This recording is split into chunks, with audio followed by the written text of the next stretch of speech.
Let me explain why it would be preferable to colonize Titan instead of Mars. Until now, most researchers have considered the Moon or Mars as the ideal targets for the first step in colonizing our solar system. These destinations have the dual advantage of being close enough to Earth and presenting surface environments that are not entirely hostile to current technological capabilities. Among other possible destinations, Mercury is too close to the Sun, with extreme temperatures and other physical conditions that seem difficult to overcome. Venus is much closer, but its atmosphere is poisonous, extremely heavy, and scorching due to uncontrolled greenhouse effects. However, even though the Moon and Mars may seem like relatively reasonable destinations, they also have fundamental problems. Neither of these planets are protected by a magnetic field or a significant atmosphere, which would force any future colonizers to live in underground shelters to protect themselves from deadly cosmic radiation. And just so you know, is there anyone among you who would want to go to a brand new world only to spend their life in an underground tunnel?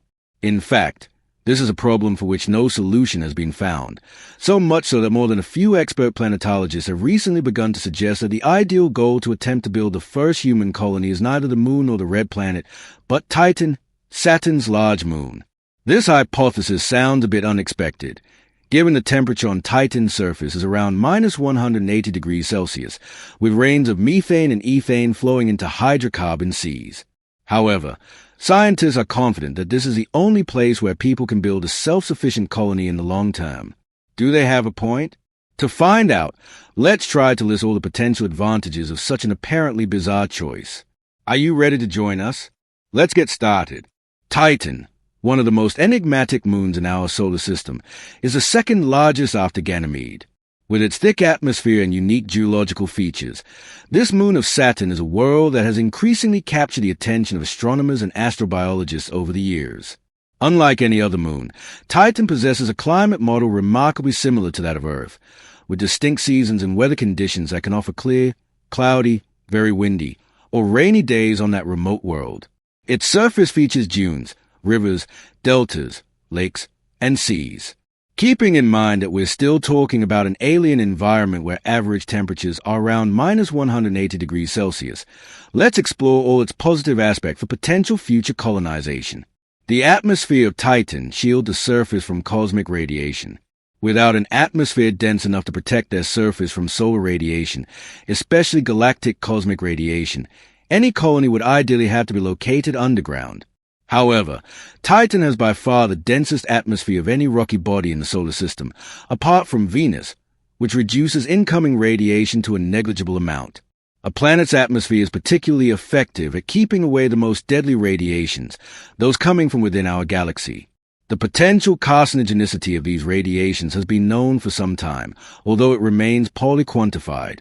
Radiations can ionize the atoms they pass through, passing almost unhindered through a typical spacecraft or an astronaut body, destroying brain tissue and leading to the loss of cognitive abilities.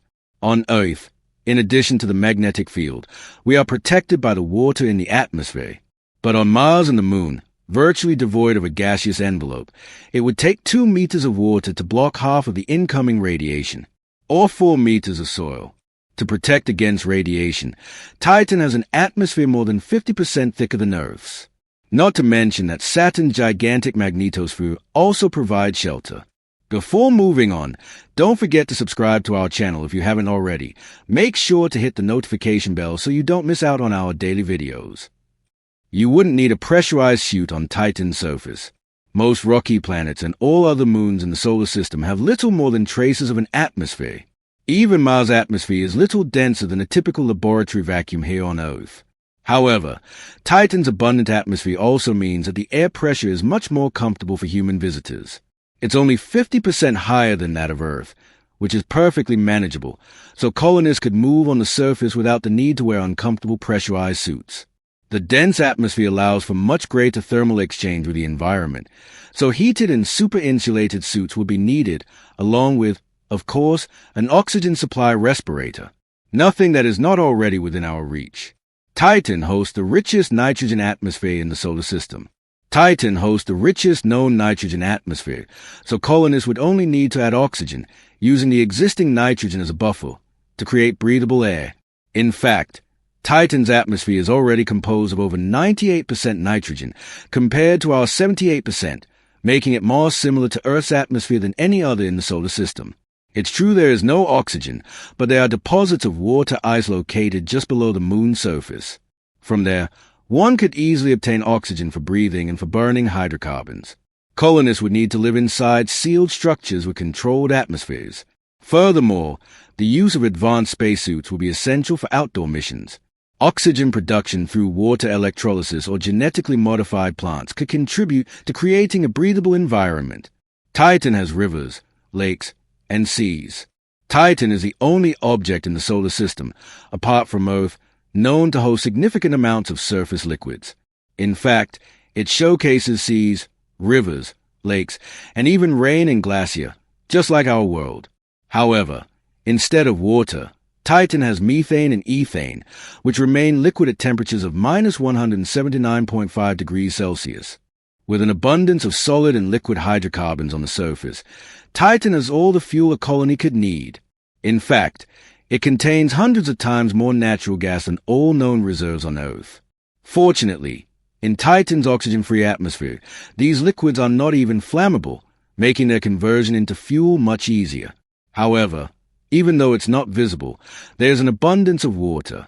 At temperatures twice as cold as the coldest ever recorded on Earth, water on Titan's surface will be permanently frozen, and as hard as granite. However, even though there isn't an internal salty ocean, there is still a lot of frozen water on the moon's surface and locked in the rocks below. Scientists believe that Titan's outer shell is largely composed of water ice, which should not be too difficult to extract. The seas of Titan could provide polymers for construction. With its practically infinite supply of liquid and solid hydrocarbons, Titan also has everything colonists would need to build a permanent shelter. Instead of relying on wood, bricks, and metal as we do mostly here on Earth, this orange world would be the ideal place to use space-age polymers to construct sustainable surface structures. Thanks to the thick atmosphere and Saturn's magnetic field keeping the surface free from harmful radiation, colonists would be able to build surface habitats instead of having to carve vast underground shelters to escape surface hazards. One of the main challenges is energy. Given the great distance from the Sun and Titan's dense atmosphere, the use of solar panels becomes inefficient. Titan's atmosphere is about 10 times thicker than Earth's, implying that the brightness of a sky on Titan at noon through its thick layer of clouds might be very similar to Earth's sky 5 minutes after sunset. One solution could be to use advanced nuclear reactors or harness local resources like the lakes of methane and ethane to generate power. Additionally, the use of alternative energies like wind or hydrogen could be considered. There is so much nitrogen in Titan's atmosphere that we could use it as fertilizer just like we do here on Earth. Although Titan is inhospitable in itself, it seems to contain everything needed to build a completely self-sufficient colony, which would be vital given its great distance from Earth, 1.2 billion kilometers. Food production would be a critical challenge. Colonists would need to develop greenhouse cultivation systems that can operate in Titan's cold temperatures and use methane as a source of carbon for plants. Furthermore, cultivating resilient microorganisms that can convert local resources into food would be essential to ensure a sustainable food supply. Fortunately, Titan provides all the fertilizer that colonists could need to grow food. Its nitrogen-rich atmosphere, combined with an abundance of methane and ammonia, could be used to grow crops and establish a self-sustaining ecosystem. Resources nearby. The Saturnian system hosts 62 moons and multiple rings composed of billions of icy particles. Although Titan represents almost all the mass orbiting Saturn and is by far the largest moon of the planet, the abundance of other bodies in the Saturnian system also presents significant economic and exploratory potential. For example, the nearby Enceladus hosts an underground ocean of water, kept liquid by tidal friction caused by Saturn's immense gravitational attraction. This makes it one of the places in the solar system with the highest likelihood of finding extraterrestrial life. A permanent base on Titan would be ideal for use as an outpost, a launch pad to numerous other destinations in the outer solar system. We could even fly there. By far the simplest and most economical way to explore Titan would be to simply put on a pair of wings and fly.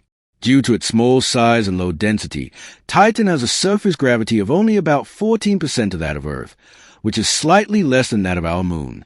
The extremely high ratio of atmospheric density to surface gravity also significantly reduces the wingspan required for an aircraft to maintain lift, to the point where a human could sustain flight wearing a sort of wingsuit that could easily be produced with today's technology. Fear of falling? No problem. The free fall acceleration is 7 times lower than that on Earth, and the maximum falling speed, accounting for air resistance, is 10 times lower. In the case of a fall from any height, it would not be possible to impact at a speed greater than 18 kilometers per hour. Okay, all interesting and exciting. But this certainly doesn't mean that Elon Musk or NASA will rush to change their destinations for upcoming missions.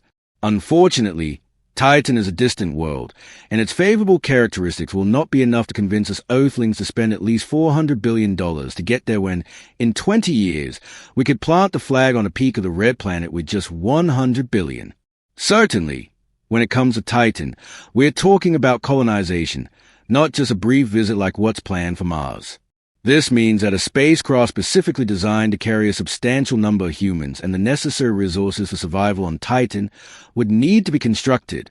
This spacecraft should be self-sufficient for a long-duration journey and capable of sustaining human life for months or even years. The crew would need to be carefully selected and trained to face the unique challenges of life on Titan.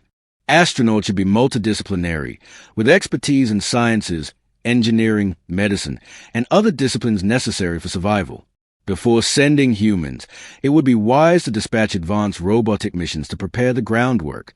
These robots should undertake tasks such as building shelters, gathering resources, and preparing the environment for the arrival of the human crew.